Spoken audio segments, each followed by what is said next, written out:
Today, we'll explore the incredible life of Pata Seca, a man who fathered over 500 children in slave breeding farms and emerged as a leader in the fight against slavery in Brazil. Pata Seca, originally named Roque Jorge Florencio, was born in 1828 in Sorocaba, Sao Paulo, Brazil. Unfortunately, his life took a tragic turn when he was captured and enslaved by a landowner named Joaquim Jorge de Oliveira. As a slave, Pata Seca was forced to work in the fields and endure the difficult and distressing role of a breeder slave. During the era of slavery, breeder slaves were male slaves who were brought to have children for the benefit of their owners. Slave owners would choose the strongest male slaves and pair them with the strongest female slaves in order to create physically superior children who would also be enslaved. Pata Seca, who was 7 foot 2 inches tall and exceptionally strong, was considered a perfect candidate for this purpose. Pata Seca had no control over his life or sexuality. He was constantly checked for his health, given enough food, and forced to breed. Because of this, he couldn't choose how many women he slept with or how often. Although the exact numbers aren't known, it's believed that Pata Seca had more than 200 children. Many of these children were either sold for money or made to work on their owners' plantations. Being a breeder slave was a degrading and brutal experience for Pata Seca and the women he was forced to mate with. He had no say in choosing his partners or expressing his feelings. He was treated like livestock whose only purpose was to produce more slaves for his owner's benefit. He had no privacy or intimacy, as he was often watched by overseers or other slaves during his sexual encounters. He had no bond or relationship with his children, as they were taken away from him and their mothers soon after birth. He had no rights or dignity, as he was subjected to constant humiliation and violence. Pata Seca suffered physical and psychological trauma from his role as a breeder slave. He endured pain and injuries from frequent sexual activities and the harsh conditions of slavery. He also experienced emotional distress and guilt from being unable to protect or care for his partners and children. He felt lonely and isolated from his fellow slaves who resented him for his special privileges or envied him for his physical attributes. He felt hopeless and powerless from being trapped in a system that exploited him and denied him his humanity. Pata Seca had multiple roles as a breeder slave, including taking care of horses and delivering letters between the farm and the city. His master gave him some special rights, such as wearing better clothes, eating better food, having more freedom of movement, and owning some personal belongings. These privileges were meant to reward him for his productivity and loyalty, as well as to motivate him to continue breeding more slaves. However, these privileges also came with risks and responsibilities. Pata Seca had to perform his additional duties well and avoid any mistakes or accidents that could anger his master or jeopardize his status. He also had to deal with the jealousy and hostility of other slaves who saw him as a traitor or a rival. He also had to be careful not to abuse his privileges or challenge his master's authority, as he could face severe punishment or lose his privileges altogether. When slavery was abolished in Brazil in 1888, Pata Seca received a plot of land from his master as a sign of gratitude and recognition.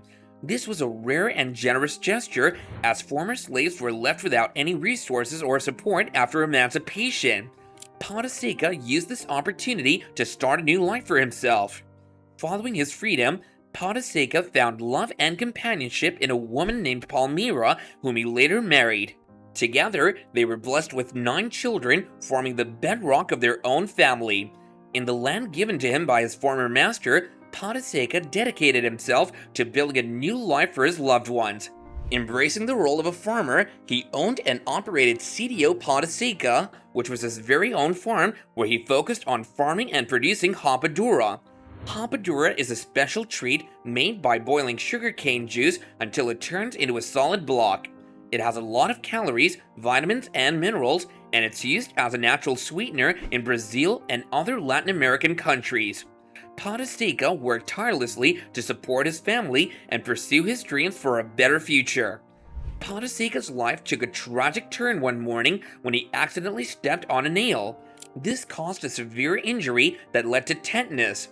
Despite initially receiving care from a local healer, Pata Seca's condition worsened rapidly. Sadly, he passed away in February 1958 at the age of 130, just 3 months after being honored as the oldest man in the county during the city's birthday parade. But Pata Seca's story doesn't end there. Before his death, he revealed that he had participated in a rebellion against the oppression of plantation owners in colonial Brazil.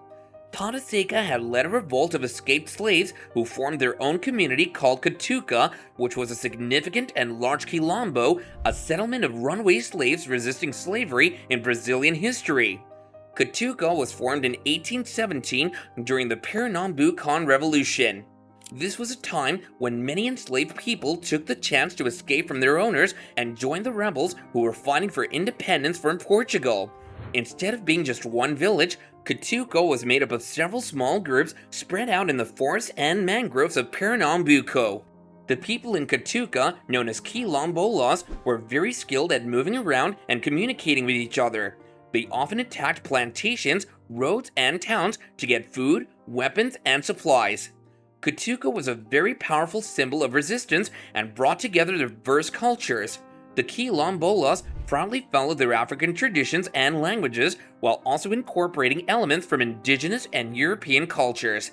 They joined forces with other groups against slavery and colonialism, like native tribes and free blacks.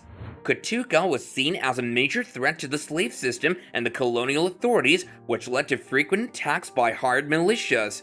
In Catuca's resilient community, Pata Seca became a notable leader in the fight against slavery. With his great strength and unwavering bravery, he dedicated himself to seeking freedom and justice. Among Pata Seca's descendants is José Florencio Neto, who lives in Santa Eudócia São Carlos, where Pata Seca's farm is located. José takes great pride in his family history and proudly displays a photo of his great-grandfather in his home. He describes Pata Seca as a kind-hearted man who helped many people in the community. Interestingly, Pata Seca had 249 children with multiple women, which means that he's a direct ancestor of around 30% of Santa Eudócia's population. Another descendant, Maria do Carmo Florencio da Silva, lives in Paulista, Pernambuco, which is Pata Seca's birthplace. Maria actively participates in the Quilombola Association of Parachibe. She sees Pata Seca as a hero who fought tirelessly for freedom and dignity for his people. Maria draws strength from her heritage as she carries Pata Seca's blood, which helps her persevere in the ongoing struggle. Pata Seca's story is about being strong and brave when facing oppression and being treated as less than human. Even though he experienced slavery and violence all throughout his life, he was able to find love and happiness later on. His legacy continues through his many descendants who have his genes and proudly carry his name. Thank you all for watching this video with us, and don't forget to leave a comment down below and let us know your thoughts about this topic. See you next time!